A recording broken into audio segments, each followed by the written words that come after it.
800 سال کے قریب ہو گئے صلاح الدین ایوبی کو واپس لائے ہوئے، لیکن پچھلے 100 سال سے پوری دنیا کے یہودیوں کے اندر ایک یہ فکر پیدا ہوئی کہ ہماری ایک ریاست ہونی چاہیے، ہمارا ایک ملک ہونا چاہیے۔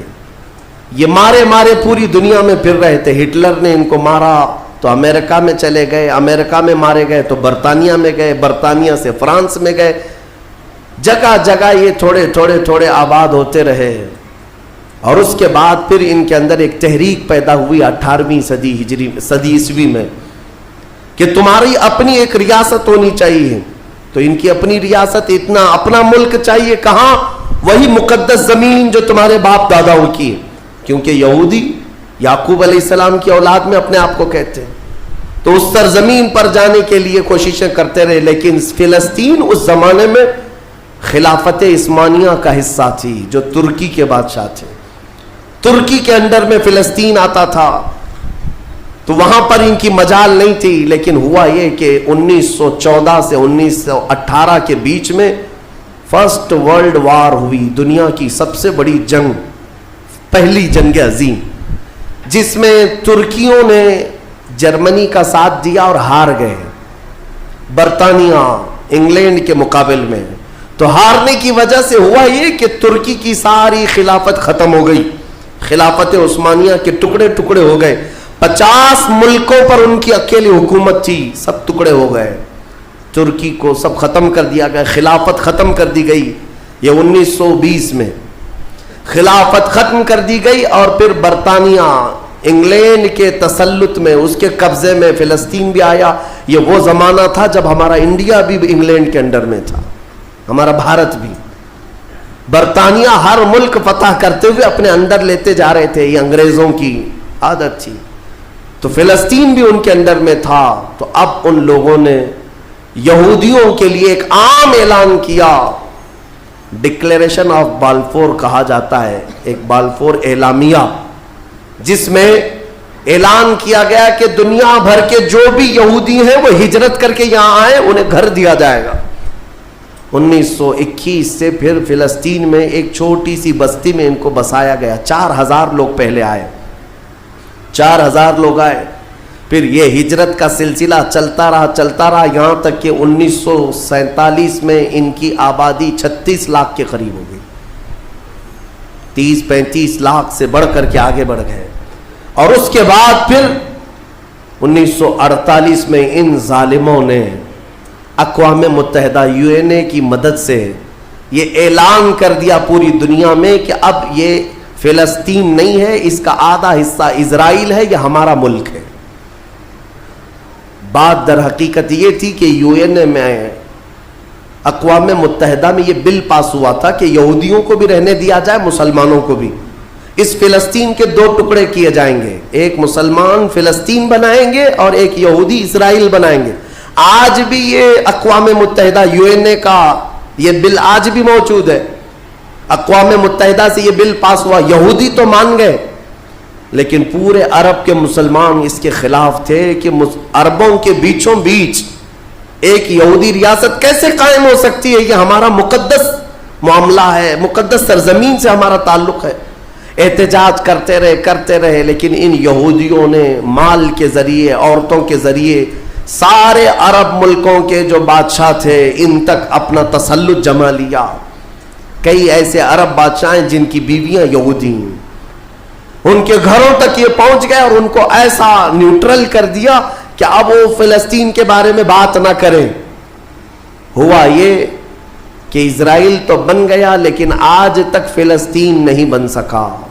فلسطین کا وجود دنیا نہیں دکھاتی، گوگل میں چیک کرو تو نہیں بتاتا، فلسطین کوئی جگہ نہیں۔ میرے عزیزو، ہر 10 سال پر یہ زمین کو ہڑپتے آج پورا وہ ارض مقدس جس کو فلسطین کہا جاتا ہے 90% یہودیوں کے قبضے میں آ گیا۔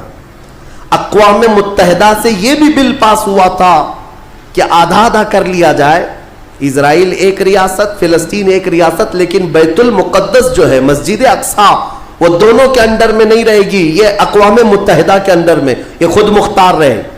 کیونکہ یہاں یہودیوں کا بھی تعلق ہے, عیسائیوں کا بھی ہے, مسلمانوں کا ہے, سب کو یہاں آنا جانے کی اجازت رہے گی, کسی کے انڈر میں نہیں رہے گا.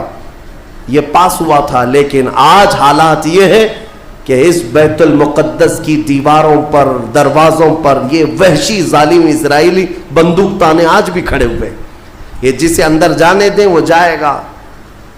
پوری دنیا اپنی آنکھوں سے دیکھ رہی ہے ان کی خیانت, ان کی غداری کو, لیکن کوئی ایک جملہ تک نہیں کہتا کہ اسرائیل دہشت گرد ہے. آپ کو میں ایک آنکڑے اگر بتاؤں تو آپ کے رونگٹے کھڑے ہو جائیں. انہوں نے فلسطین کے مسلمانوں میں سے اب تک 2.5 لاکھ صرف بچوں کو قتل کیا ہے ان اسرائیلیوں نے. آج بھی یہ ڈیٹا موجود ہے, انٹرنیٹ پہ موجود ہے, بڑی بڑی ویب سائٹس ہیں, انہوں نے شو کیا. اقوام متحدہ کی بھی رپورٹ موجود ہے کہ فلسطین کے کتنے مارے گئے. ان دونوں کی جنگ میں 24 لوگ اگر مارے جاتے ہیں تو 23 فلسطینی ہوتے ہیں, 1 اسرائیلی ہوتا ہے. پھر بھی دہشت گرد فلسطین ہے, آتنکواد فلسطین ہے. میرے عزیزو, یہ دنیا جو دوہرا کھیل کھیل رہی ہے اس کو کون بتائے گا آخر؟ وہاں جمعہ کی نماز پڑھنے کے لیے مومنین آج بھی جاتے ہیں, ان پر گولیاں برسا دی جاتی ہیں, لیکن ان جیال مسلمانوں کو ہزاروں سلام جو تلواروں کے سائے میں بھی میرے مولا کی عبادت خشوع و خضوع سے کرتے. میں خود گیا اور دیکھا ہوں, چھوٹے چھوٹے سے بچے, 6 سال کے 8 سال کے بچے ملنے کے لیے آتے ہیں, اور یہ پورے اسلحے میں لیس فوجی کھڑے رہتے ہیں. چھوٹا سا بچہ ان کی گن کو یوں گھماتا ہے اور مسجد میں اندر آتا ہے. ایسا لگتا ہے جیسے وہ کھلونے کو پکڑ رہا ہے. میرے عزیزو, یہ بھی حدیث پاک کے ذریعے سے میں بتاتا ہوں.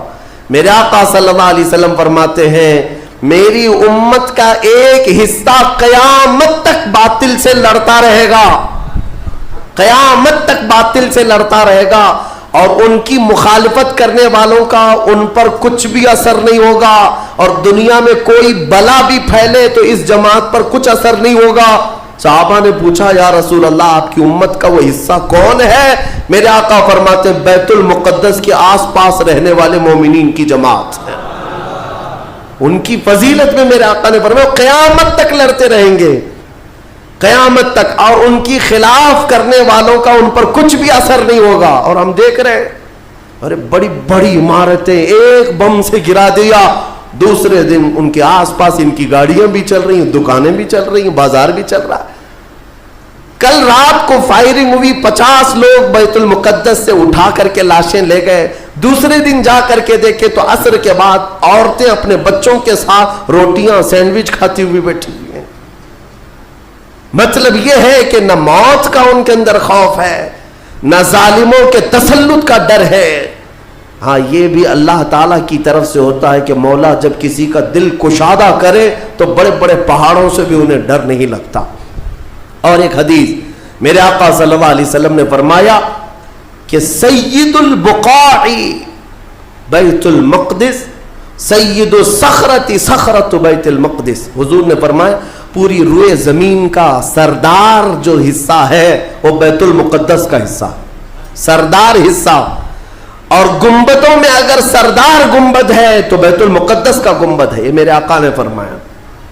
اور حضور فرماتے ہیں تم دیکھنا کہ اخیر زمانے میں سارے لوگ اس زمین کی طرف ہجرت کر جائیں گے. جب ایسی ہجرت کا وقت آ جائے حضور فرماتے ہیں فَلْزَمْهُمْ, تم لازم پکڑ لینا, اس جماعت کے ساتھ چلے جانا, کیونکہ خیر پوری دنیا میں صرف وہی ہوگا اور کہیں نہیں ہوگا. اور آج جو حالات دیکھ رہے ہیں نا, یہودیوں کا تسلط ہے, ان کا قبضہ ہے. میرے عزیزو چند دنوں کی بات ہے, میں قرآن سے اور حدیث سے, وقت ہوتا تو میں آج چونکہ یہ جمعۃ الوداع ہے اور یوم قدس کے نام سے پوری دنیا آج منا رہی ہے, اس لیے میں نے تمہارے سامنے یہ باتیں رکھی ہیں. بیت المقدس کیا ہے؟ بیت المقدس کے بارے میں میرے آقا صلی اللہ علیہ وسلم نے فرمایا یہ ہمیشہ اب یہودیوں کے تسلط میں نہیں جائے گا. یہ میرا یقین ہے, دنیا ٹل سکتی ہے مگر میرے مصطفیٰ کا فرمان نہیں ٹلے گا.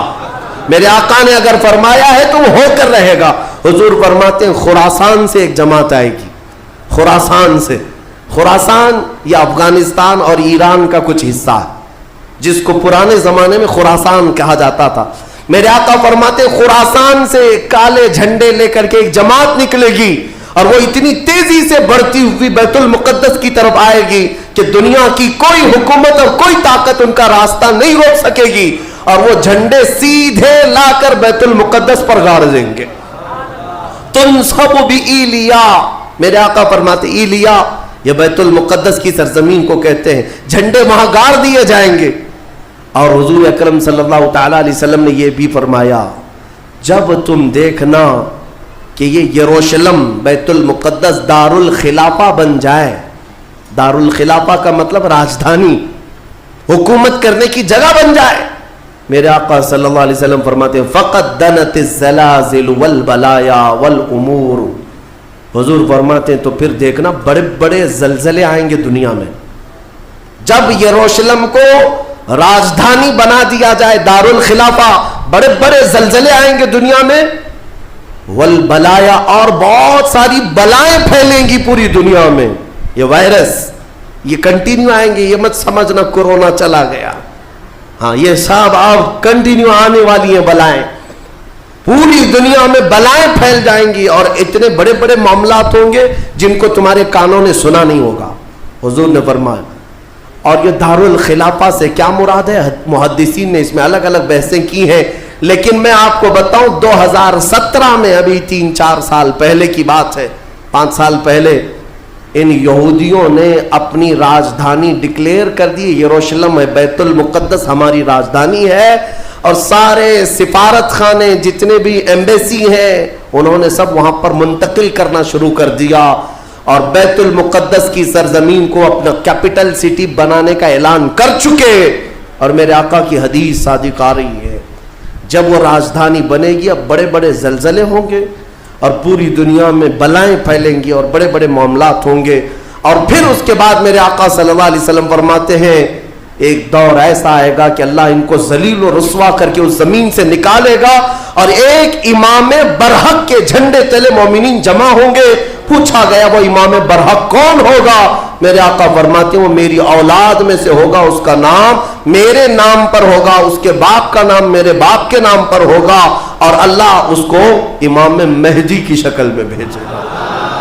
ہاں یہ زمانہ بہت قریب آ چکا، یہ زمانہ بہت قریب آ چکا. میں بارگاہ رب العزت میں آج جمعۃ الوداع میں یہی دعا کرتا ہوں کہ مولا اگر زندگی کی سانسیں باقی ہیں تو امام مہدی کی فوج میں ہمیں جگہ عطا فرما، ان کے جھنڈے تلے مولا ہمیں امن و امان عطا فرما دے، دنیا سے ظالموں کے چنگل سے مولا ایمان والوں کو آزادی عطا فرما، کفار و مشرکین کے تسلط سے مومنین کو آزاد فرما دے. اے رب ذوالجلال احسن الخالقین، اس ماہ مبارک میں اگر تو ہمیں مولا ان راتوں میں ان دنوں میں عبادتوں کو قبول کیا اور بھیک میں کچھ دے تو مولا صرف اتنا دے دے کہ پوری امت کو مولا خیر و عافیت عطا کر دے، کھوئی ہوئی عزت و وقار عطا فرما دے، ہمارے ناحق قید کیے ہوئے بچوں کو مولا آزادی عطا فرما دے، بے قصور جیلوں میں بند ہمارے بچوں کو مولا